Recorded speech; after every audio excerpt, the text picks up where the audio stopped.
자, 출발하겠습니다. 477페이지 챕터 3 보시면 큰 3번 재산세 나와 있습니다. 먼저 재산세는 재산을 가진 자에게 나오는 세금이기 때문에 혹시 재산이 없으신 분들은 주무셔도 좋습니다. 관심 없잖아요. 자, 재산세 들어갑니다. 이 재산세는 부동산 등을 보유한 자에게 부과하는 보유과세 항목입니다. 보유과세다. 그럼 보유과세의 특징이 뭐냐? 과세 사건이 없다는 거예요. 과세 사건이 존재하지 않는다. 그럼 취득세는 취득이라는 사건이 있었고 등록세는 등기 등록이라는 사건이 있었단 말이에요. 그냥 재산세는 과세 사건 없어요. 그냥 가만히 갖고 있으면 내래. 그냥 갖고 있는 게 뭔 죄라고. 가진 것도 죄야? 그럼 이분은 죄가 크죠. 이쁜 것도 죄라면 말이에요. 어제 사형이야. 어제 사형. 저 같은 경우는 영원히 살아야 돼요. 잘생긴 게 죄라면 저는 죄가 하나도 없다는 거예요. 그럼 여기서 과세 사건이 없다. 그럼 과세 사건이 없으면서도 세금을 부과한다면 이런 것들은 세금을 과세할 때 가격 결정이 문제가 돼. 가격 결정. 그럼 이 재산을 보유할 때 과세 사건이 없으니까 거래 가격이 없으니까 결과적으로 세금 계산할 때는 결과적으로 시가 표준액으로, 다시 무슨 표준액으로? 시가 표준치로 해서, 즉 법정 기준액에 따라 세금을 과세할 수밖에 없는 상황이에요. 시가 표준액으로만 사용해야 돼요. 그래서 법정 기준액을 기준으로 해서 세금을 계산한다. 기준치가 시가 표준액을 기준으로 하겠다. 그런 것들이죠. 그런데 이런 보유과세는 재산세만 있는 것이 아니라 일반적으로 부동산을 보유하면요, 누구나 내는 게 재산세라 한다면 그 대신에 재산을 과다 보유하면, 많이 가지고 있었다. 과다 보유. 이 재산을 과다 보유하게 되면요, 세금 폭탄이 하나 기다리고 있습니다. 그게 뭐냐? 소유자별로 전국을 합산해서, 전국 합쳐서 소유자별로 전국 합산해서 과다 보유했을 때는 재산세보다 훨씬 높은 뭐를 부과하느냐? 종합부동산세인 종부세가 기다리고 있습니다. 다시 무슨 세가요? 종부세. 그래서 재산에 보유한 자는 누구나 다 재산세 내고 2차적으로 전국을 모아서 종부세까지 연결된다고 보시면 되겠습니다. 그럼 이제 1년에 이러한 재산세를 우리가 무엇을 공부할까요? 첫째, 재산세의 의의와 개념을 정리하고, 그 다음에 두 번째, 역시 각 세목별로 배워야 되는 과세 요건과, 다시 무슨 요건이요? 과세 요건과, 세 번째가 그 다음에 납세, 절차 공부하자. 이 세 가지 공부하는 거예요. 그럼 제일 먼저 의의 개념을 살펴보겠습니다. 그럼 재산세는 누가 어떻게 부과를 할까? 역시 재산세는 취등록세와 더불어 지방세에 속합니다. 지방세에 속합니다. 국가가 과세하는 거 아닙니다. 지방자치단체가 과세를 하게 돼요. 그럼 지방자치단체가 재산세를 과세한다면, 그렇다면 과세관청이 누구냐 이거지. 누구냐? 제일 먼저 각 도에서는 시장과 군수의 것이고, 시장. 그 다음에 역시 군수님의 것입니다. 군수. 그 다음에 특별시나 광역시 같은 경우는 시장의 몫이 아니라 구청장의 몫입니다. 다시 누가 받는다고요? 구청에서. 그럼 이제 결과적으로 재산세는 지방세로서 누구에게 과세권이 있다? 시장, 군수, 구청장에게 있다.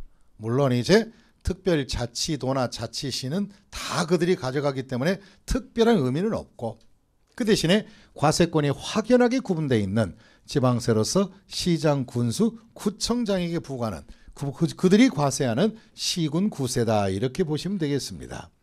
그러면 재산세는 과세 주기가 있다는 거예요. 과세 주기가. 과세 주기가 있다.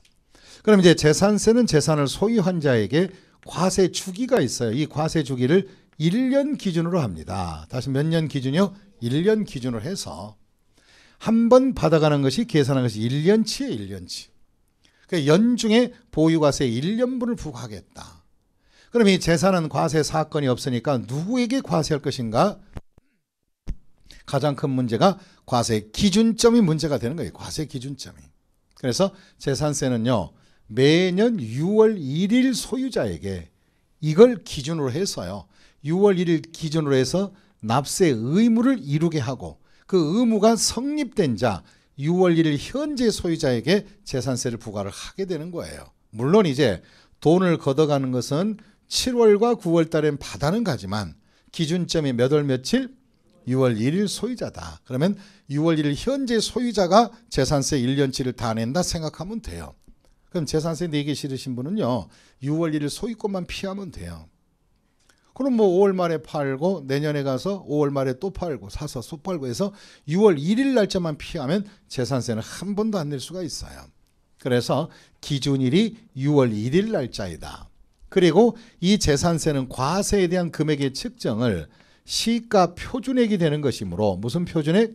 시가 표준액이 되니까 미리 사전에 예측성이 있고 없고 있다. 미리 시가 표준이야 뭐 매년 4월 달이면 다 나오니까 예측할 수 있으므로 그들이 직접 세금을 계산해서 고지서 발송하에 징수하는 무슨 징수? 고지 징수만 하게 될 겁니다. 고지 징수한다. 다시 무슨 징수한다? 고지 징수하는 세금이다. 그들이 결정 부과할 거예요. 그럼 재산세의 개념을 잡았으니까 책을 가지고 검토해 보겠습니다. 자, 477페이지에 챕터 3에 재산세 해놓고 네모 박스에 재산세 기본 개념에서 밑에 내려가면 지방세다 밑줄 그으시고 동그라미 한번 쳐볼까요? 시장 군수 구청장의 것이다. 시군구다. 그럼 과세권은 그들에게 있다는 것을 꼭 알아두시고 그 다음에 두 번째가 세계 확정 나와 있습니다. 세계 확정은 뭘까? 세계 확정은 과세관청이 결정 부과하는 무슨 주의다? 부과주의다. 그들이 결정하는 거예요. 우리가 신고하고 그런 거 아니에요. 이렇게 해서 의 개념을 개략적으로 한번 정리해 봤고요. 그 다음에 또 이제 다음 내용이 과세 요건 공부해야 돼요. 그럼 과세 요건은 우리가 항상 네 가지인 거예요. 첫째, 어떤 세금을 가더라도 과세 요건은 첫째가 무슨 대상? 과세 대상, 과세 표준, 세율, 그 다음 뭐예요? 납세 의무자. 이 네 가지를 공부하는 거 아닙니까? 그럼 이제부터 재산세 대상거리가 뭐고 과세 대상이 누구고 납세 의무자가 누구고 세율이 몇 프로고 어떻게 바로 누가 낼 것인가를 다 한번 해보자는 거죠. 그럼 이제 첫째가 과세 대상부터 과세 대상이다.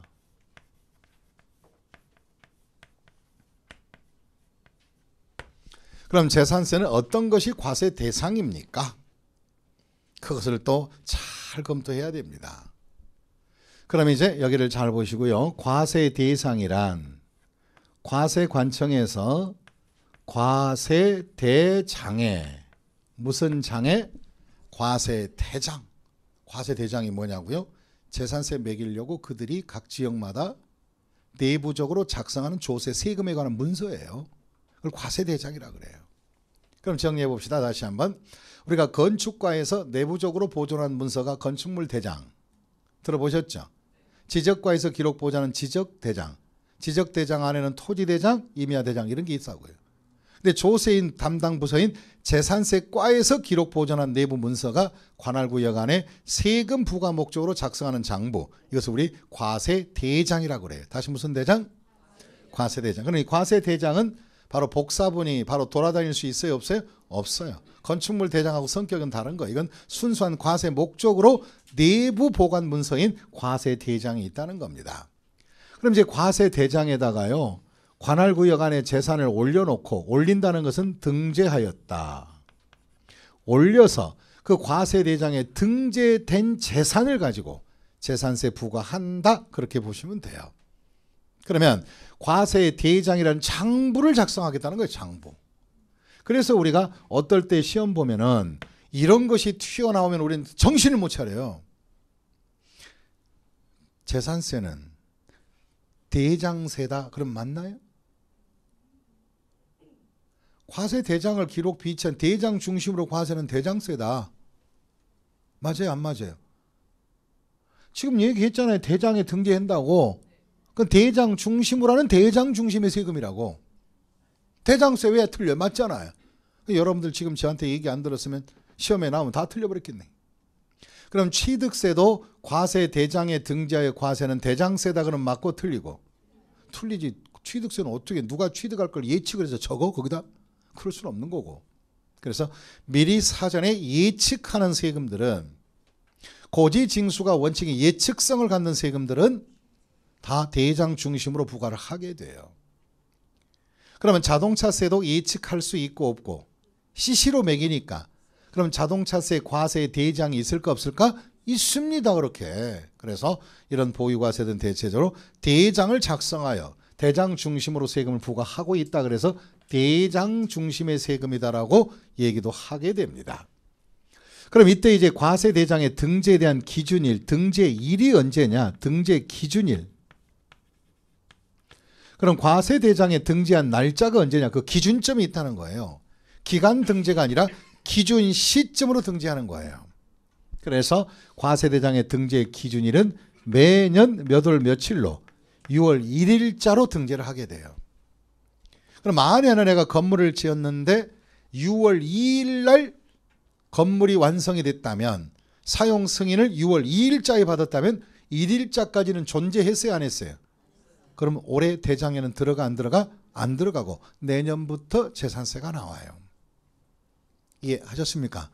그래서 대장 중심으로 기준점이 6월 1일 날짜가 기준이라는 거예요. 그러면 등재의 방법은 뭐냐? 등재하는 방법.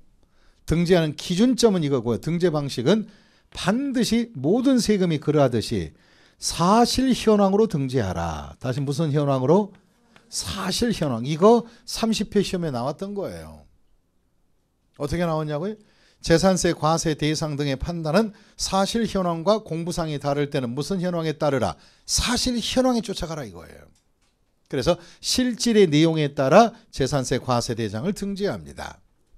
그럼 사실 현황으로 등재한다면 실제 존재하는 재산이면 다 장부에 올라가기 때문에 허가 건물만 올라갈까요? 무허가도 올라갈까요?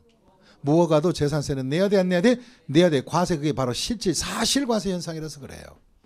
그러면 사실과세라고 하는 것은 공부와 사실의 내용이 같으면 좋은데 달라졌을 때는 어떻게 될까? 그러면 공부상에는 틀림없이 주택인데 사실 현황은 상가로 쓰고 있다면 우리 과세대장에 올릴 때는 상가 용도로 써야 돼요? 아니면 주택으로 써야 되겠어요? 상가. 왜? 그렇지요. 그대로 따라오리니까 아니겠지 하는 그런 불편한 마음 갖지 마세요. 세법은 있는 그대로 솔직한 법이에요. 이게 뒤탈 없어요. 사실만 해주면. 사실 그대로만 얘기하면 내일이 두려워 안 두려워?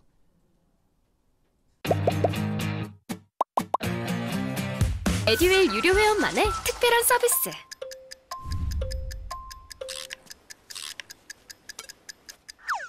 하치하차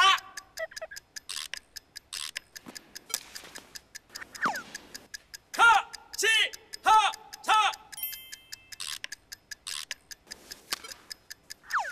정답!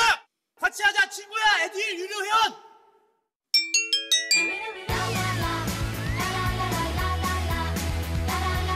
친구 소개하고 현금 받는 혜택. 오직 에듀윌 유료 회원에게만. 에듀윌.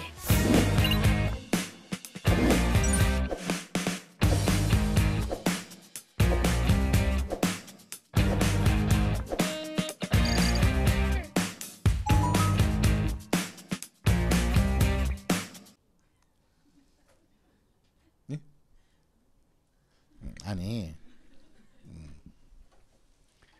이제 저는 원래 저는 옛날에 좀 저항성이 있었는데 살다 보니까 이제 사실과세가 훨씬 편하더라고 사는 게. 친구들이랑 동창들 술 한잔 먹고 술값은 또 제가 또 이상해가지고 잘 내요.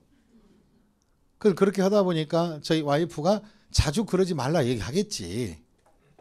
이제 잘 내다 보니까 어느 날 이제 한잔 하고 이제 들어가면 물어봐요. 술값 냈어요? 그러면 거기서 내가 갈등을 느껴야 돼요. 처음엔 옛날엔 안 냈다 이렇게 얘기한 게 안 냈다 해놓고 나중에 들통났지만 차라리 저는 얘기해요. 내가 이번엔 일이 있어서 냈네. 그거 뭐 몇만 원 안 되는 거 냈으니까 미안합니다. 먼저 약속을 못 지켰네요. 이렇게 하면 그 뒤탈이 있고 없고 없더라고. 근데 냈는데 안 냈다고 우기고 나면은 그 다음 그 시간 이후로부터는 뭐예요? 그거에 대한 변명과 그 다음에 그 잊지 말아야 되는 중압감. 왜냐하면 여성들은요 다른 게 아니라 그 사건에 대해서 지금 답이 듣잖아요. 그럼 그게 좀 이상하면 며칠 후에 다시 물어봐요. 그럼 확인 성격이 있걸랑요. 그 다음 거기선 잘못 튀어나가 안 나가. 나가버리면 이제 왜 거짓말했냐 죄목까지 같이 쓰는 거예요. 그래서 저는 항상 사실이 좋아요. 예, 세포 강의하다가 잠깐 해서 세율이 3%입니다. 2.5%인데 잘못 얘기할 때가 있어요. 숫자 관념에. 그래서 그럼 바로 고쳐줍니다. 이렇게. 변명하지 않습니다. 그래서 사실 현황이 바로 세법의 기준이다. 사실 현황으로 하면 내일이 두렵다 안 두렵다. 편하다. 뭐 두렵지 않다? 두렵다. 네, 편한 겁니다. 그래서 사실대로 하세요. 여러분들도 공부하다가 안 되면 선생님한테 질문도 하고 또 학습 질문 칸도 있으니까 질문도 하면서 하나하나 알아가는 게 공부지 자기가 모르는 것은 창피한 게 절대 아닙니다. 시험 봐서 떨어진 게 창피한 것이지 몰라서 질문한 건 절대 창피한 일이 아닙니다. 그래서 학원에 나오면 또 필요한 것은 질문도 하고 하세요. 그럼 제가 성실히 꼴밤은 안 줍니다. 네, 성실히 답변해 드립니다. 그럼 이제 사실 현황에 쫓아가라. 사실에 항상 살고 사실이 찍히는 게 이게 바로 뭐냐 세법의 기준이에요. 그럼 보겠습니다. 얼마나 응용을 잘했나 봐야죠. 갑이라는 자가 5월 31일 날 잔금을 받고 잔금 처리받고 그 다음에 을한테 이것을 매매를 했습니다. 매도했다. 팔아버렸어요. 근데 5월 30일 날 잔금을 오후에 받다 보니까 아차하고 등기가 늦어버렸어요. 그래서 늦었더니 또 금요일 날 만났는데 늦어버린 바람에 결국은 등기 신청 접수가 6월 3일 날 됐습니다. 그럼 이제 이걸 가지고 6월 1일자 기준으로 판단해 봤더니 과세관청에서 판단해 봤더니 등기상의 소유자는 누구로 아직도 돼 있고 갑으로 사실관계는 누구고 을. 그러면 이런 경우는 누구에게 재산세를 부과할 것인가 기준점이 문제가 된단 말이에요. 그러면 사실과세 원칙이라면 누구에게 재산세를 부과해야 마땅하다? 을. 6월 1일 소유자는 을이니까. 그래서 을이 납세무자가 된다. 원칙입니다. 이게. 근데 과세관청에서는 민사적인 거래를 낱낱이 확인하지 못하니까 다음의 조건에 옵션을 줘놨어요. 어떤 옵션이냐? 이런 과세 기준일에 즈음하여 거래가 돼서 공부상 소유자와 사실상 소유자가 달라질 때는 우리 관청에서는 사실상 소유자를 모를 수도 있다. 그러니 공부상 소유자 누구가 갑이 자기 것이 아니라고 6월 10일까지 소유권 변동 신고 좀 해달라. 다시 한번 소유권 무슨 신고? 변동 신고 해주면 완벽하게 사실상 소유자로 갈 수 있다. 그러나 당신이 신고 못해가지고 혹시나 갑 당신에게 재산세 통지 나가면 그럼 당신의 귀책 사유니까 당신이 세금 내라. 그럼 갑은 억울해 안 억울해? 억울할 거 없어요. 갑은 이제 세무서와는 상대할 수 없지만은 대항력이 없지만은 민사 청구하는 거예요. 누구에게?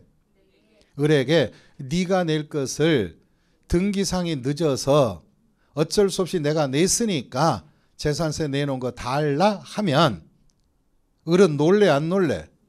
세법을 아는 사람은 당연히 부담을 합니다. 모르는 사람은 저항을 할까 안 할까?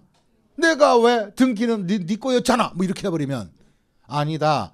재산세가 이렇게 되고 사실 현황이니까 이렇게 된 거니까 좀 달라 하면은 법정 투쟁하면 받아낼 수 있습니다. 이해하셨습니까? 민사 청구하십시오. 근데 이제 한 돈 10만 원 받으려고 변호사 한 200만 원 들어가고 그래도 승소하면 뭐하면? 승소하면은 소송 비용을 뭐요? 그쪽에서 부담하니까 바로 매수자 을도 상당히 부담감 바로 소송이 되겠지요. 여기까지 아셨습니까? 그럼 됐습니다. 그럼 이제 등재를 할 때 어떻게 등재하나요? 어떤 물건을 등재하나요? 다음과 같이 구분해서 재산세 과세 거래를 만듭니다. 첫째가 1번 재산세 과세대장의 첫째가 1 토지분 재산세를 등재하고 토지분 과세장부 만들어요. 그 다음에 두 번째 건축물분 재산세를 만듭니다. 건축물분입니다. 그럼 토지나 건축물이 재산세 나올 때 구분이 된다 안 된다? 된다. 그러면 예를 들어서 갑이라는 사람이 이렇게 상가 건물을 갖고 있다면 이것이 토지이고요. 이것이 건축물이라면 이제부터 재산세 나올 때는 토지는 무슨 재산세로 나오고 토지분 재산세로 나올 거고 건축물은 뭐로 나온다? 건축물 재산세 이렇게 따로따로 구분해서 나옵니다. 그 이유는 과세대장에 이미 구분해서 올렸기 때문에. 그리고 토지는 관할 구역별로 관할 구역별로 소유자별로 한 장의 고지가 되는 것이고요. 건축물은 물건마다 물건별로 한 장 한 장 고지서가 나오게 됩니다. 그럼 고지 방식이 토지는 인별고지 아니면 물적고지. 제가 얘기했잖아요. 토지는 뭐예요? 한 장으로 나온다고 고지서가. 그럼 내가 강서구에 토지가 10필지가 있다면 필지별로 세금이 나온다 아니면 한 장에 몰아서 나온다. 한 장으로 몰아서 나오는 인별고지입니다. 그게. 이해하셨습니까? 꼭 여러분들이 재산을 얘기할 때 본인의 기준으로 너무 맞추지 마세요. 땅이 하나밖에 없는데 하나만 있는 게 아니에요. 있는 사람은 같은 구역 안에도 수십 필지가 있는 사람도 있어요. 이해하셨습니까? 그러면 여러 필지 땅이 있어도 토지 과세 방식은 고지서가 몇 장으로 나온다? 한 장. 이걸 우리는 인별고지다. 다시 무슨 고지? 인별고지 이렇게 얘기하는 거예요. 그럼 만약에 강서구 이 바닥에 내 건물이 상가가 5개가 있으면 재산세 고지서는 몇 장 온다? 강서구에서 5장이 와요. 그래서 건축물은 물적 고지하는 것이고 토지는요 인별 고지한다. 고지서 방식이 그렇다 이 소리입니다. 그 다음에 또 이제 세 번째는요. 원래 토지나 건축물 안에 다 들어가야 되는데 이거 아주 중요한 게 나옵니다. 재산세는요. 하나의 과세를 갖다가 부동산을 독립을 시켜요. 그 독립시킨 용도가 뭐냐? 주택분 재산세예요. 다시 무슨 분? 주택분. 이 주택분 재산세를 따로 재산세 장부에 만들어서 따로 과세를 하게 돼요. 그 다음에 바로 주택분 재산세 과세는 왜 독립을 시켰느냐? 그 이유는요. 토지나 건축물 중에서 주택만큼은 토지 건물을 구분하지 않겠다. 한 채 한 채 토지나 건물을 합쳐서 통으로 몰아서 세금 계산하겠다. 통으로 토지와 건물값을 합쳐서 하나로 묶어 한다. 이걸 우리 통으로 과세한다. 뭐로요? 통. 다른 말로 통합하겠다. 다시 뭐 하겠다? 통합. 그래서 한 채 한 채 통합해서 재산세 고지서는 주택 한 채 한 채 물건별로 한 장으로 고지서 보내는 것이 기준입니다. 그러면 주택은 토지 건물을 구분하고 안 하고 한 채당 하나씩 재산세 계산해 주겠다. 그러면 상가 갖고 있는 사람은 구분이 되지만 주택은 토지 건물이 구분되지 않고 하나로 계산됩니다. 그럼 예를 들어서 세금 계산법이 건물이 만약에 과표가 4천만 원이고 토지가 6천만 원이라면 이게 상가였다면요. 요 건물은 건축물로 토지는 상가용 토지 재산세로 가는 거예요. 하지만 주택이기 때문에 세금 계산은 4천과 6천이 있다면 두 개를 합치면 합이 얼마? 1억. 요 1억 가지고 주택에 대한 세율을 적용한다. 한방 계산한다. 그 대신에 한 채 한 채 계산하는 거예요. 한 채 기준으로. 그럼 이제 주택의 한 채 안에는 토지 건물을 합친 것을 한 채로 보시면 돼요. 그럼 주택은 통째로 계산해서 한 장 한 장 고지서 들어간다. 그럼 내가 강서구 안에 주택이 5채가 있다면 재산세 고지서는 토지 건물을 바로 나누지 않고 한 채 땅 건물 합쳐서 하나 이렇게 해서 5장 고지서가 오게 됩니다. 무슨 뜻인지 이해하셨죠? 그렇게 해서 물건별로 고지한다 이렇게 생각하시고 그 다음에 또 네 번째는요. 선박을 갖다가 소유한 경우에도 재산세가 나옵니다. 이것도 한 선 한 선 재산세가 나오고요. 다섯 번째 비행기, 항공기가 있습니다. 비행기도 재산세를 내는 거예요. 그래서 재산세 과세 거리는 이렇게 하나, 둘, 셋, 넷, 다섯 개 종류가 있습니다. 그래서 이제 어떤 분은요, 정말 공부 열심히 해서 떨어지시더라고요. 왜 떨어지냐고요? 열심히 하는 방법에 대한 방향이 잘못된 거예요. 재산세 과세 대상이 뭐니까 이렇게 물어보면 잘 대답해. 볼게 뭐 됐냐? 토, 건, 주, 선, 항 이렇게 외워놨더라고요. 근데 진짜 시험 볼 때는 이거 하나도 안 나와요. 뭐가 나오냐고요? 토지, 건축물, 주택에 대한 세금 계산법을 어떻게 하냐? 그 논리로 나온다고요. 그럼 이거 맞나 보세요. 주택은 관할 지역별로 주택에 대한 재산세 매길 때 소유자별로 합산하여 과세한다 아니면 주택별로 과세한다? 이게 합산하여 과세한다 마저 틀려요. 그게 답이라니까요. 방법론을 해야지 종류를 외우지 마요. 이런 식으로 공부하는 것이 과거 답습형이고 우리 미래지향적인 것들은 이렇게 공부하는 게 재산세예요. 재산세는 부동산 갖고 있으면 재산세 내내 그걸로 끝이야.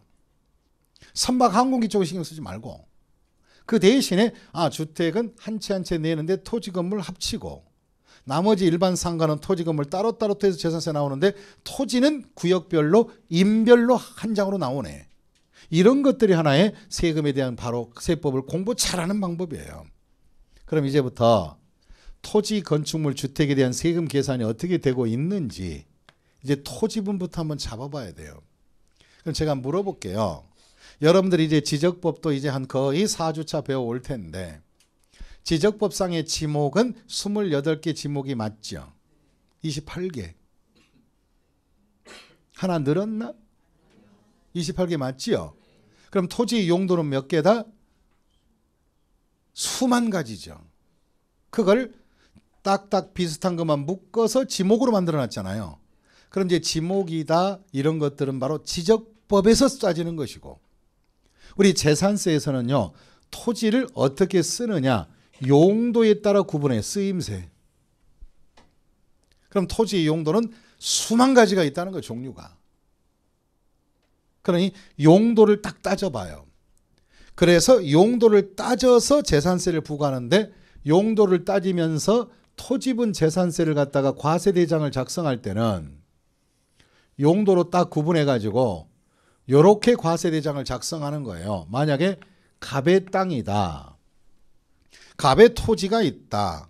그럼 강서구청에 갑의 토지가 있다면 동네 다 구분하지 말고 무슨 동에 땅이 몇 필지 있고 무슨 동에 몇 필지 이거 몇 필지 있으면 다 적는 거예요. 땅 부자 안에 수십 필지 땅을 갖고 있네.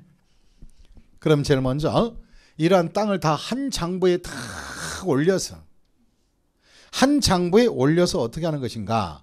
소유자별로 그 관할 구역별 합쳐서 이 토지 가격을 전부 다 합치는 거예요. 뭐 하라고요? 전부 다 합쳐버리는 거예요. 그럼 필지당 과세한다? 아니면 땅은 전부 다 묶어라. 용도를 묶어라. 이때 용도의 구분은 바로 경제활동을 보고 다시 무슨 활동? 경제활동성을 보고 당신이 갖고 있는 이 땅에 우리 지역의 땅이 경제활동성에 따라서 두 가지로 일단 분류를 시켜요. 에듀윌 유료연으로 가입을 했더니 친구 추천 이벤트가 있더라고요. 그래서 주변에 아는 사람들한테 추천을 다 해줬어요. 근데 친구들이 결제할 때마다 10만 원씩 받았거든요.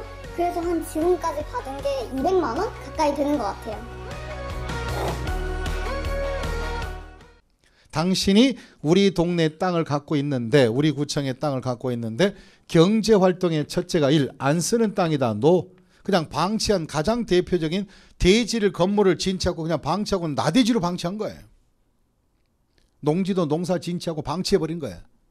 그럼 이와 같이 안 쓰는 땅들 경제활동에 사용하지 않는 땅들은 한 필지 한 필지 세금 매기지 말고 있는 땅을 다 더해버려라. 그러면 무슨 동에 이 땅을 갖다가 요거 안 쓰고 있다 더해 주시고 이것도 안 쓰고 있다 일로 하고 경제활동에 안 쓰는 건 다 모아가는 거야. 전부 다 모아가. 경제활동에 안 쓰는 땅들 전부 다 셀이 모아. 다 모아.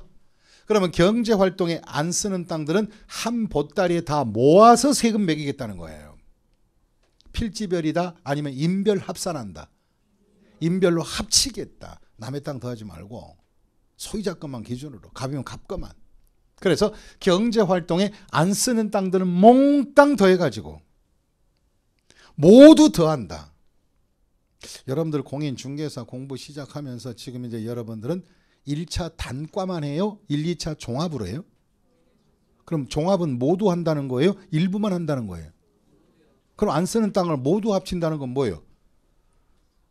말 그대로 모두 합친다. 모두가 뭐예요? 종합. 금액을 합친다. 합산. 뭘? 토지를. 그래서 명칭이 여기서 하나 파생된 게 종합 합산 대상이다. 다시 한번 무슨 대상이다? 종합 합산 대상 토지다. 여기서 이제 종합 합산 대상이 많이 여기서 나오는 거예요. 그러면 종합 합산 대상 토지는 다시 한번 무슨 합산 대상 토지? 그렇죠. 종합 합산 대상 토지는 관할구역 안에 토지 소유자 중에서 쓰는 땅, 안 쓰는 땅, 안 쓰는 땅을 모두 합쳐버려라. 그러면 종합을 합산했다는 건 종합으로 묶었다는 것은 무엇 때문에 묶었느냐? 합산의 목적이 당신이 토지 소유가 많으면 많을수록 세금을 더 낼 방식인 누진으로 하겠다. 다시 뭐로 하겠다? 누진세율을 적용하겠다는 거예요. 그러면 누진세율이 얼마가 되냐고요? 누진율이야. 종합합산은 세율이 바로 누진율 중에서도 1000분의 2에서 출발을 해서 1000분의 5까지 해서 누진을 해버리겠다. 그럼 결과적으로 종합합산 대상은 종으로 떨어지는 것들은 뭐다? 2와 그 다음 뭐예요? 5로 구성하는 것이 토지에 대한 재산세 과세 방식이에요. 그래서 재산세는 토지는 용도에 따라서 안 쓰는 땅들은 종합합산에서 종합합산은 종2오 다시 뭐라고요? 종2오 다시 한번 뭐예요? 종2오로 누진을 해주겠다. 그럼 이제 경제활동에 안 쓰는 땅들은 전부 다 모아서 수십 필지 수백 필지가 될 수도 있어요. 그 소유자 것이.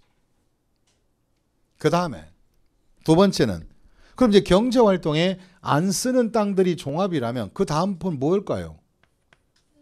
경제활동에 뭐예요? 쓰고 있는 땅. 그럼 경제활동에 쓰고 있는 땅들은 여기에서 경제활동에 쓰는 땅들은 다 또 합쳐요. 이쪽으로. 다 뭐라.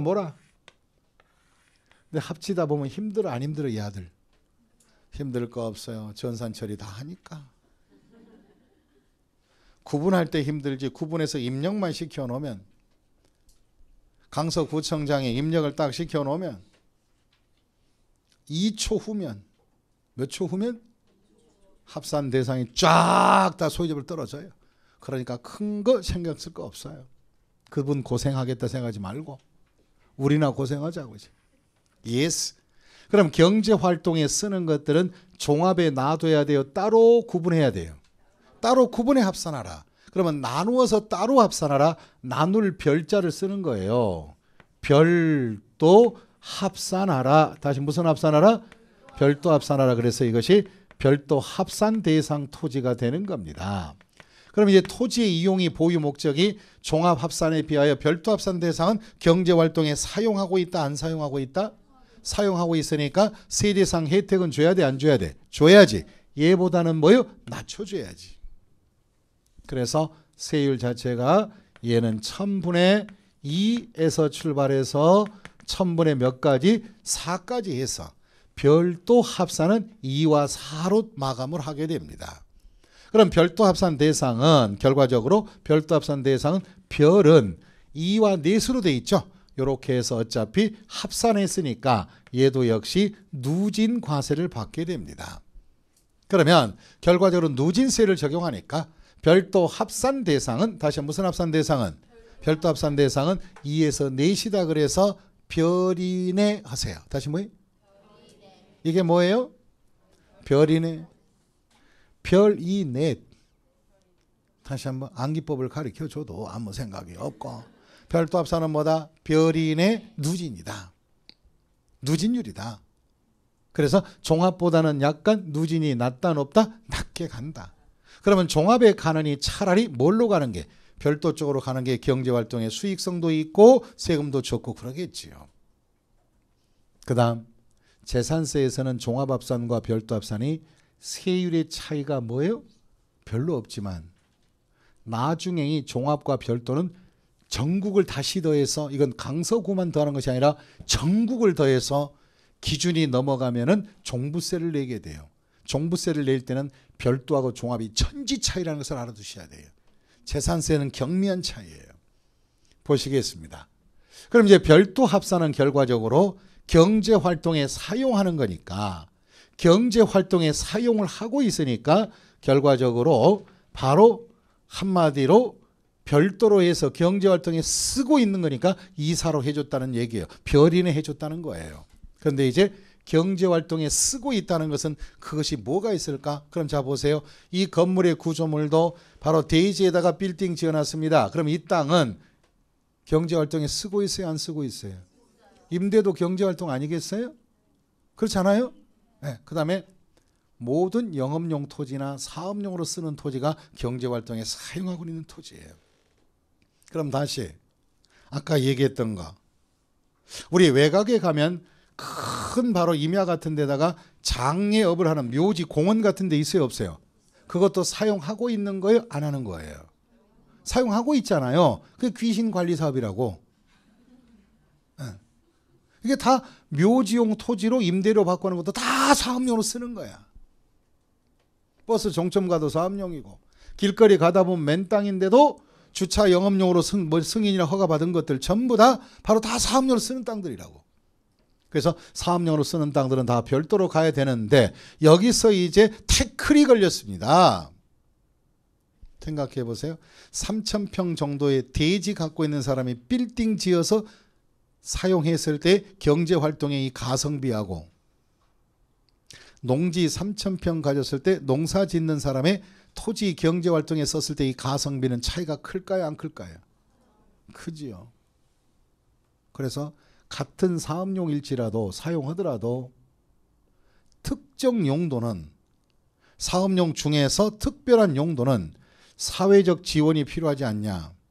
똑같이 별도, 즉 상업용 대지하고 농지를 같이 취급하여 재산세 부과할 수는 없지 않냐. 그래서 이제 별도 합산 중에서 사용을 하더라도 바로 여기서 분가한 게 하나 있어요. 별도 합산해서 분가시켜주는 것이 뭐가 있느냐? 분리과세 대상이 있다고요. 다시 무슨 과세 대상? 분리과세 대상.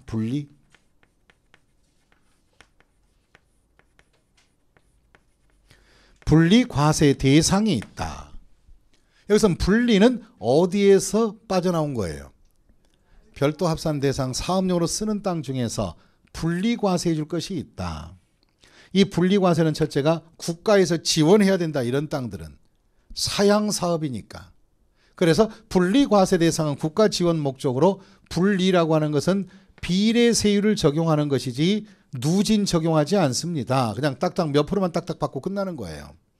그러면 분리과세 대상 토지는 뭐냐? 사양산업으로서 대표적인 거, 첫째가 농지를 농사 짓는 분들, 농사 짓는 사람들 도와줘야 돼, 안 도와줘야 돼? 이 농사 짓는 분들은요, 쌀 한 가마니 생산비를 보시면 원가 점유율이 한 12만 원꼴 나가요. 얼마 정도? 석 달 고생해서, 넉 달 고생, 길게는 5달 고생해서 쌀 한 가마니 생산했을 때 그걸 수매하면은 돈 8만 원 남아요. 한 가마니당. 그럼 쌀이 10가마니밖에 생산 안 된 사람들은 5달 고생해서 농부들이 얼마 벌었어요? 80만 원 이렇게. 사실상 농사 짓는 거 상당히 가성비 안 나옵니다. 고생은 하고 안 하고, 고생은 고생대로 하고. 지금 현재 저희 그 처갓집 같은 경우는 농사를 좀 이제 바로 짓기는 하는데 전부 다 소작을 줬어요. 소작이 뭐죠? 동네 젊은 사람하고 농사를 지어라. 근데 농사 짓고 보니까 소작인에게 받아오는 거 10가마니 생산했으면요, 쌀 2가마니 받더라고. 그 8가마니는 누가 가져가? 지어준 사람이 가져가더라고요. 그 정도 가성비 안 나와 이게. 그러다 보니까 농사를 짓는 농지 같은 경우는 세제상 혜택을 줄 필요가 있지 않느냐. 그래서 농지는 사회정책적으로 분리를 시켜줍니다. 그 다음에 두 번째 또 목장용지 같은 거. 무슨 용지요? 목장용지가 있다는 거예요. 목장. 옛날에는요. 목장을 하고 소 3마리만 키우면 자녀 3명의 대학까지 다 보냈어요. 그죠? 요즘은 소 3마리 키워서는 그 우유 생산해서 판매한다 하더라도 대학교가 아니라 유치원 등록금도 안 나와요. 그러니 이것도 사양성 사업이 돼버린 거예요. 그래서 목장업을 하는 사람 목장용지도 사회정책적으로 별도로 하지 말고 세제에 좀 혜택을 주자. 그 다음에 또 사업용으로 쓰는 특정 임야 같은 거, 아무 임야나 그러지 말고요. 분리과세 자격을 갖는 특정 임야, 이 특정 임야는 장기 임업 생산하는 것들을 말해요. 그러면 우리가 나무를 생산할 때 보통 몇 년 키워서 원목 생산해서 팔아서 이것이 돈이 될까 한번 생각해 봐야 돼요. 기본이 4, 50년, 60년, 70년 때에 따른 100년을 수목을 갖다가 재배를 해야 돼요. 그럼 지금 원목 생산한 이런 아름드리 나무들은 누가 심어놓은 것들이에요? 자기 조상이 심어놓은 걸 지금 자르는 것이고 자기 본인은 뭐예요? 그 다시 나무를 심고 해주는 거, 후손을 위해서. 이런 것이 임업이걸랑. 따라서 너무너무 장기간에 걸치고 수익성이 많지 않느니 임업에 대해서도 세대상 혜택을 주자 이거예요. 그래서 임야, 다시 뭐예요? 임야. 요 임야는 얼마나 세금을 받게 되느냐. 이거 세계는 바로 1000분의 0.7밖에 안 돼요. 1000분의 7도 아니고 뭐예요? 0.7밖에 안 돼요. 그럼 이제 만에 하나 농지가 제가 시골에 1억 정도 농지를 갖고 있다. 다시 얼마 정도? 1억. 그게 과표가 1억이라면 시세 가격 한 3억대 정도 나갈 거예요. 이 과표가 1억이라면 농지해야 1000분의 0.7을 내야 되니까, 그것도 7이 아니고 뭐예요? 0.7을 내야 되니까 재산세, 농지에 대한 재산세 연중 7만 원 나옵니다. 그럼 농민들에게 혜택을 주고 있어요? 안 주고 있어요? 예, 많이 주고 있죠. 예, 그렇게 해서 세제 혜택을 주자. 여기까지가 첫 번째 분리과세고요. 그 다음에 우리나라는 바로 뭐 한마디로 자원국가입니까? 아니면 생산국가입니까? 생산국가. 그러면 생산품을 만들어서 외국에 수출해서 무역국가로서 존재하는 그 경제활동을 하는 거예요. 그래서 제일 먼저 원초적 생산 원가를 줄이기 위해서 공장용지하고, 다시 무슨 용지? 공장용지하고, 또 터미널이나 또 내지는 철도용지 같은 한마디로 공익사업 발전에 많이 이바지하는 영리사업으로 쓰는 것들, 기타 산업용지라 그래요. 산업용지. 국가 산업발전에 이바지하는 기초가 되는 산업용지 등은 그만큼 세대상 혜택을 주고 그 대신에 농지보다는 낫지 않냐. 그래서 이 두 가지는 1000분의 2로만 적용해라. 누진 안 하겠다는 겁니다. 이게 1000분의 2짜리 적용이에요.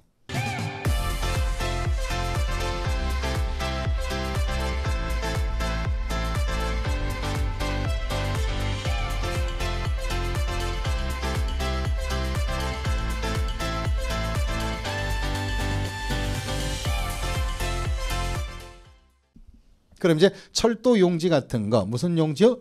철도 용지는 국가 기관 산업 아니에요? 그런 것들은 세대상 혜택을 주자. 근데 어떤 분은 철도 용지는 세금 안 내는 거 아니에요? 천만의 말씀. 철도 공사권은 공사 등에 다 세금 내는 거예요. 이해하셨습니까? 비과세 자격 갖는 거 아니에요. 그럼 이렇게 해서 우리가 산업용지 등은 바로 1000분의 2 쪽으로 하자. 그 다음에 또 다시 별도 합산 대상에 있는 것 중에 또 끌어내야 될 것이 있다. 얘는 그냥 머리채를 잡아 끌어내야 돼요. 안 오겠다는 걸 억지로 내려줘야 돼요. 그게 뭐냐? 사치성이에요. 사치성. 다시 무슨 성? 사치성. 손목 비틀어 끌어내리라고. 그럼 사치성은 뭔가? 이 사치성은 뭔가? 다른 것이 아니라 이 사치성 재산은 첫째, 회원제 골프장용 토지, 약자로 써서 회골토라고 하겠습니다. 그 다음에 고급 오락장용 토지 오장토로 하겠습니다. 이 두 가지는 사치성이에요. 이 사치성은 일반 영업용 토지보다도 훨씬 더 가성비가 좋고 수익성도 큰데 일반 영업용과 똑같이 해주지는 않겠다. 그래서 회골토나 오장토 얘네들은 1000분의 몇으로 하느냐? 40으로 올려서 재산세를 갖다가 빵빵하게 걷어가겠다. 그럼 얘네들은 거의 사형 당해 안 당해? 세법상 사형이 안 사형이야? 그게 사형돼 있잖아. 이렇게 많이 하자. 그래서 바로 이렇게 해서 분리과세가 만들어진 거예요. 그래서 분리과세는 땡칠이 사형이다. 다시 한번요. 무슨 사형이다? 땡칠이 사형이다. 이것으로 생각하시면 되겠습니다. 그래서 땡칠이 사형시키는 것이 바로 분리과세. 얘는 비례세율이고 누지는 아니다. 이런 식으로 토지를 다양성 있게 세금을 갖다가 계산해보자 이 뜻입니다. 그 다음에 이제 건축물은요. 세금 계산할 때는 과세 대장은 한 개 한 개 등재하기 때문에 물건별로 한 장씩을 하고 건축물에 대한 건 따로 있지만요. 기본 세율이 1000분의 2.5밖에 안 돼요. 건축물은. 요 정도에서 건축물 재산 기타도 있으나 생략은 하고요. 그 다음에 주택을 보겠습니다. 이 주택은 재산세 계산을 어떻게 할 것인가? 요것이 문제이고 이 주택 부분이 시험 문제에 가장 많이 출제가 돼요. 어떤 것일까? 여기서 주택은 토지 건물 통으로 해서 금액을 써서 한꺼번에 계산을 해라. 한 채 한 채 해달라. 한 채당. 그럼 여기서 이제 통으로 계산할 때 땅이 문제가 됩니다. 토지는 어떻게 될까? 여기 한번 보시고요. 우리 시골에 가시면 뭐 이런 데요. 도시에야 울타리나 경계가 확실해요? 안 확실해요? 확실하지. 근데 시골 같은 데 보면은요. 언덕 위에 허연 집들이 있어요? 없어요? 부지가 얼마나 넓은지 어디까지가 마당인지 구분할 수가 없더란 거죠. 구분할 수가 없다는 거예요.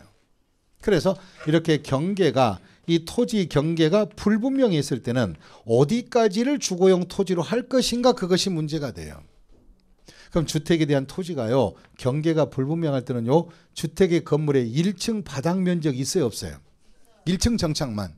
이 정착 면적을 기준으로 10배까지만 갖고 주거용 토지로 해라 이렇게 되는 거예요.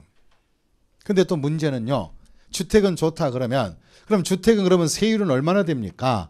요 과표가 1억이라면 요 1억에다가 주택을 주거 용도로 쓰게 되면 주거용 순수한 가정 살림살이로 썼을 때는요. 누진을 적용해 한 채 한 채 1000분의 1에서부터 1000분의 4까지 누진율을 적용받게 돼요. 그럼 이제 집값이 비싸면 높이 얼마까지로 간다? 4까지도 올라갈 수 있다. 그럼 주택은 누진율이 주택은 주의 이름으로 다시 누구의 이름으로? 주의 이름으로 1과 4 넷으로 가는 거예요.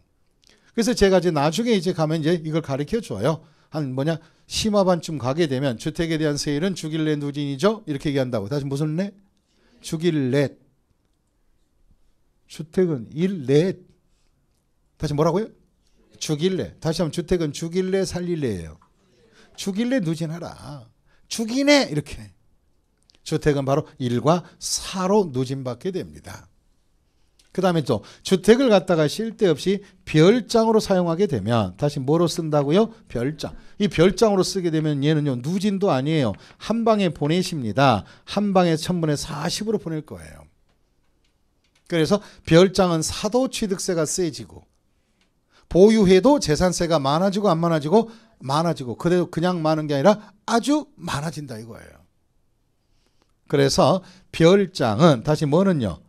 별장은 1000분의 몇으로? 40으로 보내주시면 됩니다. 그런데요. 여기까지 이제 딱 기초 아웃라인을 잡아놨는데 이제 여기서 여러분들의 마음을 흔드는 규정이 나와요. 뭐냐? 그럼 주택은 순수한 주택이면 좋은데 혹시나 이런 주택은 재산세 어떻게 계산할까요? 여기서 이제 의문점이 발생하는 거예요. 어떤 주택이냐고요? 모양새를 보겠습니다. 주택이 이렇게 건물이 있고요. 토지가 있고 주거용 건물이 있는데요. 건물이 있다고요. 그런데요. 이 건물을 어떻게 사용하겠느냐? 1층 출입구 따로 있고요. 2층 출입구도 따로 있고요. 이러한 상태에서 위층은 바로 상층은 주거 용도로 쓰고 있고 하층은 상가로 쓰는 구조물이 한 동의 건물이 있는 것을 보셨어요? 안 보셨어요? 봤어요. 이런 게. 그럼 주택과 상가가 이렇게 함께 쓰고 있을 때는 재산세는 어떻게 매길까? 이게 참 문제가 발생한 거라 이게.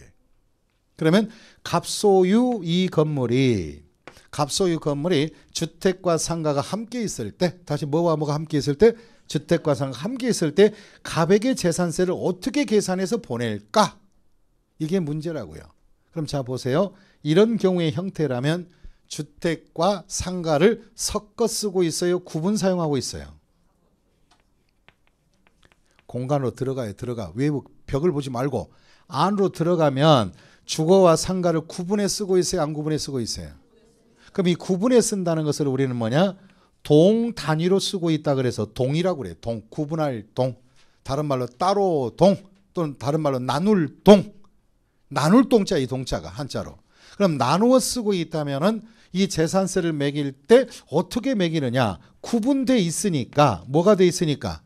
구분. 그럼 이제 한 동 한 동 구분이 돼 있을 때는 재산세 계산은 바로 각각의 용도로 해주는 거예요. 다시 무슨 용도로 알아? 각각 해달라. 각각. 그럼 눈에 보이는 대로 가는 게 사실이니까. 사실상 따로 쓰고 있어요? 안 쓰고 있어요? 따로 쓰고 있으니까 각각 해달라 이 뜻이라고 이게. 그죠? 각각으로 쓰고 있으니까. 그럼 만약에 속세에 나와서 스님께서 시주를 한다면 요 상가 부분에 가서 시주 얻으실 때는 상가 발전을 위해서 불경을 해 주셔야 되고, 그죠? 시주 좀 받으시고, 같은 사람일지라도 2층 주택에 가서는 뭐예요? 가정의 평온을 위한 뭐예요? 바로 불경을 다시 해 주시고, 시주 또 받아야지. 그래서 한 사람이 2번 내요, 안 내요, 이거? 따로따로. 그래서 스님, 아까 그 상가 주인이 바로 뭐예요? 집주인 같은 사람인데 시주를 2번 받아갑니까? 이렇게 얘기하면 스님은 한마디 하시죠. 그 유명한 어로, 주택은 주택이요, 상가는 상가입니다. 이렇게. 사실 현황으로 가라. 각각으로 하라, 각각으로. 그럼 이제 재산세가 어떻게 나오냐면요. 이 주거용 건물 2층짜리 건물 가격과 땅을 합쳐야 되니까 건물에 따라 면적으로 나눠요. 토지도 토지를 반 나누어서 반반씩 쓰고 있다면 이 경우에 이 부분은 주택재산세가 나오게 되고요. 그 다음에 이 상가 건물은 건축물 재산세가 나오게 되고요. 이 토지는 이제 다른 토지랑 합쳐서 인별로 토지분 재산세가 나오게 될 거예요. 그럼 이런 현상의 집을 갖고 있는 사람은 적어도 고지서가, 종목이라는 고지서가 몇 개가? 3장이 나와요. 토지분 재산세, 주택재산세, 그 다음 뭐예요? 건축물 재산세 나와요. 그래서 시도 나오잖아. 이렇게 쓰면은 바로 뭐예요? 산산이 부서진 이름이요, 죽어도 다시 부를 이름이요, 이렇게 나오죠. 각각으로 해달라, 각각. 자, 이런 현상이 바로 동 단위로 쓸 때가 이렇게 되는 거예요. 그런데 문제는요, 주택을 사용할 때 믹스라는 개념이 나와요. 믹스는 동 단위가 아니고 구분이 안 되는 거예요. 주택 이외의 용도를 쓰고 있는데 구분이 안 된다고, 이게. 그럼 구분이 안 되는 것은 바로 뭐냐? 1구의 주택이라 하는데 1구 단위는 주로 아파트를 생각하시면 돼요. 아파트. 이 아파트가 106동 504호다. 504호 안에 들어가 봤더니 이런 평면도를 그려봤더니 이렇게 돼 있더라. 이렇게. 뭐냐고요? 이게 거실. 그 다음에 큰 방, 방 1, 방 2, 방 3 이렇게 돼 있더라고. 근데 어떤 분은 또 얘기를 해요. 방 2개 아니에요? 왜? 우리 집은 2개인데요. 그러지 말고 그냥 3개 차라고 그래요.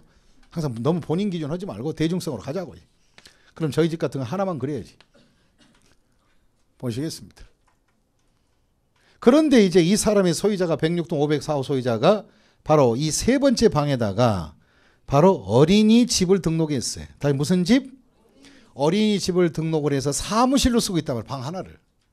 그러면 1구의 구조물 안에 다른 용도가 섞였어, 안 섞였어요? 또 이 사무실에 어린이집을 해놓으면 방 3개, 이 3번째 방에서만 애들이 놀아? 마루에도 뛰어놀아?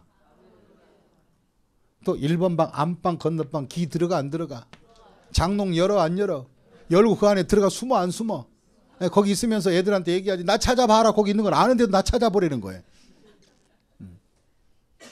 이렇게 써버리면 구조상의 주택임에도 불구하고 주택의 다른 일부가 믹스되어 있다는 거죠. 믹스. 그러니까 이런 믹스가 됐을 때는 이것만 떼어서 상가 부부로 구분할 수가 없더라. 그래서 이렇게 믹스 형태로 썼을 때는 본질의 내용을 찾아서 전체 면적 중에서 적어도 주택이 절반은 넘죠, 이게. 그죠? 그래서 주택이 1구로 쓸 때는 주택의 면적이 몇 프로 이상이면 50% 이상이면 전부 다 모두 주택으로 처리해서 주택재산세를 계산해야지 따로 구분키가 어렵다는 거예요. 그래서 우리가 겸용으로 쓸 때는 똥꼬 구분을 잘하라고. 무슨 구분? 똥과 구를 잘하라고. 동은 구분할 동. 여기는 뭐예요? 1구는 뭐예요? 나눌 구. 아니 뭐야? 나눌 뭐 구분할 동. 그다음 뭐예요? 믹스 구. 바로 혼합할 구란 말이에요. 섞을 구라고 이게. 그래서 섞였느냐 동으로 쓰느냐에 따라 기준이 달라진다는 거 명심해 주시고 내용을 정리하겠습니다.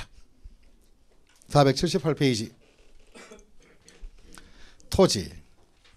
재산세 과세 대상 토지가 있다. 그 범위는 뭘까요? 첫 번째, 토지하게 되면 모든 땅들은 다 재산세를 내는 것이다. 사실상 존재하면 된다. 지금 우리는 478페이지 하고 있습니다. 그럼 거기에서 주택에 딸린 토지는 주택에서 잡아가기 때문에 일반 토지에서 재산세 내는 것은 아니다 이 말이. 그 다음 과세 구분, 그게 중요합니다. 토지는 경제적 효율성에 따라서 소유자별로 딱 그려놓고 종합과 별도 분리로 하겠다. 그럼 그림 박스로 갑니다. 갑이 동작구에 이만한 땅을 갖고 있대요. 경제활동에 사용되지 않는 토지는 종합으로 하시고 사용되는 것은 성격상 두 개로 나눠라. 무슨 합산과 분리과세? 별도 합산과 분리과세로 나눠서 처리한다는 것. 그것이 기본 모델입니다. 다음 그 밑에 건축물. 건축물이라고 생긴 것들은 재산세 다 내셔야 합니다. 그리고 딸린 시설도 포함해 주시고 그 다음에 주차시설이나 레저시설 이런 것도 따로따로 재산세 내는 구조물이에요. 그 다음에 큰 3번 주택으로 갑니다. 주택은 세대원이 장기간 독립된 주거 생활을 할 수 있는 그 주택의 전부 또는 일부가 될 수 있다. 그럼 일부만 될 수 있다는 것은 무엇일까? 동으로 쓰는 건물은 일부만 주택이 될 수도 있다는 것이겠지. 그리고 토지를 포함하여 주택재산세를 매기는데 토지 경계가 불분명할 때는 바닥 면적의 몇 배로? 10배까지로. 그 다음에 두 번째, 겸용주택이 있다. 겸용에 밑줄 그으시고 그럼 하나의 구조물에 다른 주거 이외의 다른 용도가 있다는 겁니다. 첫째, 동으로 구분되어 있다면 주거동, 상가동 이렇게 동동 나눠져 있다면 주택은 주택이요. 그 다음 뭐는 뭐요? 상가는 상가이다. 이렇게. 그 다음에 1구로 쓴다. 그러면 같은 주택이면서도 같이 섞이 쓴다. 1구, 1구에다가 밑줄 그으시고 믹스 써놓으세요. 믹스다. 그리고 믹스 써놓고 하나의 사례 예를 든다면 믹스 옆에다가 화살표 해놓고요. 커피 믹스를 하나 그리세요. 커피 믹스 한 개만 그래. 한 봉다리만. 우리 친구 그 커피 믹스를 세워놓으면 힘들잖아. 믹스가 눕혀.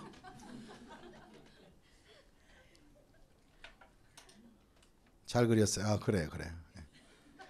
이봐 톱니 빠졌잖아 끝에. 근데 가운데 상표는 왜 안 써? 믹스라고. 그 다음에 거기 점점 더 선 찢는 선. 왜 이렇게 디테일하지 못할까? 그럼 우리 이 친구는 그렸나 안 그렸나? 이제 안 그렸으면 좀 이따가 교무실로 다 초청을 합니다. 왜 그리라고 그랬냐고요? 이건 장난이 아닙니다. 그릴은 꼭 그려주세요. 여러분이 나중에 봤을 때 이게 무슨 뜻인지 믹스 커피를 보시면 아 그렇지 한 봉다리가 1구인데 그 안에 커피하고 믹스 프림 다 들었구나. 섞였구나. 이런 느낌을 보라고 제가 그리라 한 거예요. 그러니까 믹스일 때는 몇 프로 이상이 50% 이상이 주택으로 쓰면 뭐로 본다? 전부 주택. 그럼 50% 초과이다, 이상이다. 절반 이상을 말하는 거예요. 그 이상자가 중요한 포인트, 이번 시험에는. 그럼 재산세 시험 보는데 192 주택이 믹스했을 때 192일 때는 주택이 50%를 초과한 경우 커야 전부 주택으로 본다면 틀린 거예요. 몇 프로 이상? 50% 이상이면 돼요. 그런데 함정에 걸리지 말기를 부탁을 드립니다. 선박도 재산세 내시고요. 항공기도 재산세 냅니다. 여기까지가 재산세 과세 대상을 해봤고요. 이제 다음 주에는 재산세 납세 의무자 편을 정리할 수 있도록 하겠습니다. 수고 많이 하셨습니다. 고맙습니다.